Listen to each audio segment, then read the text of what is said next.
precipitous drop in the price, the country's revenues are down sharply too. According to Moody's, Ecuador's oil revenues in the first 8 months of the year dropped 55% to $1.1 billion compared to a year ago. Ecuador's oil basket averaged $49 per barrel from January to August this year, but consider this, the 2015 annual budget was based on the assumption that oil would average $79.90 per barrel. Since coming to office in 2007, President Rafael Correa, a self-described leftist, increased government spending dramatically. Under construction, for example, right now, 8 new hydroelectric plants and 6 huge irrigation projects.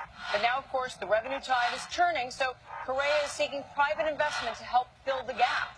I interviewed him when he was in New York recently, where he also met with investors whom he was hoping to entice to Ecuador, and asked him why all that spending, he calls it investments, hadn't paid off, and why he found himself in this pickle. I talked to some economists, and this is their assessment of Ecuador. You spent money like crazy during the commodity boom because you had it. Your government spending as a percentage of GDP went from 19% to 40%. And now the commodity boom is over and you're running out of money. That is one of the misinformation that we receive because it's not true. We invest a lot. That is different than to spend a lot. We have the highest public investment in the region, so investment in the region, and that is a good thing.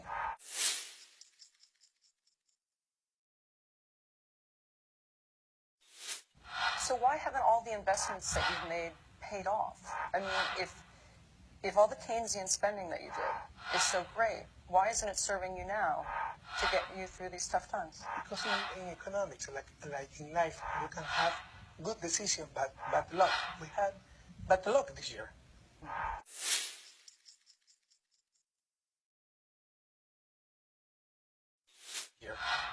If these problems would have occurred next year, it would have been much easier. Why? Now we are paying for the new mega projects, 8 hydroelectrics, 6 huge projects, irrigation projects, etc.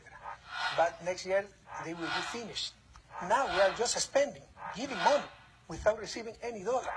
Next year we start receiving the return of this project. What do you say to investors who look at what you've done legally in the country and wonder, are you ever going to leave office? Oh, come on. I don't want to be candidate next period, next election. So you're not going to stand for election? Usually.